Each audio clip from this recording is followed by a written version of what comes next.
84 through to 85, and you were there. You were present during the championship reign of superstar Billy Graham, Bruno Sammartino's second reign, Bob Backlund's lengthy reign, as well as the rise of Hulk Hogan through to his first title reign. But what Morales? Yeah, Pedro Morales, yeah. I mean, what were some of the fondest moments and memories of those 11 years being with the WWF and the WWF as it changed eventually? You must have worked alongside some of wrestling's greatest personalities in that 11 years, Gary. Mm-hmm. Absolutely. My greatest memories are actually of doing the ring announcing, because that was not my full-time occupation. I was teaching school. So I would, at the end of a school day, I would take off and, I was, think about this. This was just one small part of the WWF territory. And I was I was announcing an average of 3 times a week. 3 times a week is a lot for never traveling. They were always drivable. I would always, drive to them after teaching. So my greatest memories are, what would happen in the ring when George Steele would attack me, or Jimmy Snuka would attack me, or I got knocked out once at the Spectrum by Iron Mike Sharp. And, those are the kinds of things that body slammed by The Rock's grandfather. Boy, am I dating myself? Hi, Chief Peter Maivia. Yeah. So I didn't have much in the way of interaction other than with Monsoon and a couple of the other guys. I didn't have much social interaction with the wrestling community.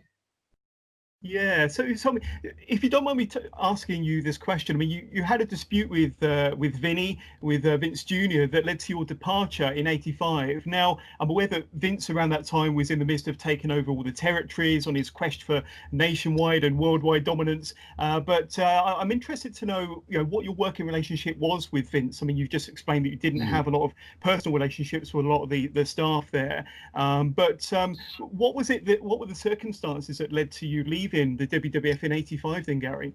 Right. I wouldn't characterize it as, I forget how you did characterize it. Well, like, we didn't have any kind of there was no argument. There was no dispute. There's nothing to dispute over. He was the boss and I wasn't.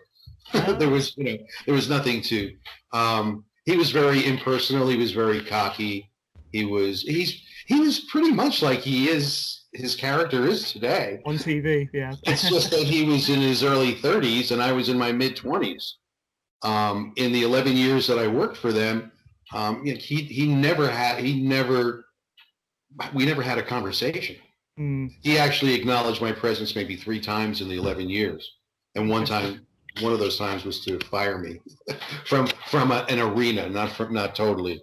Yeah.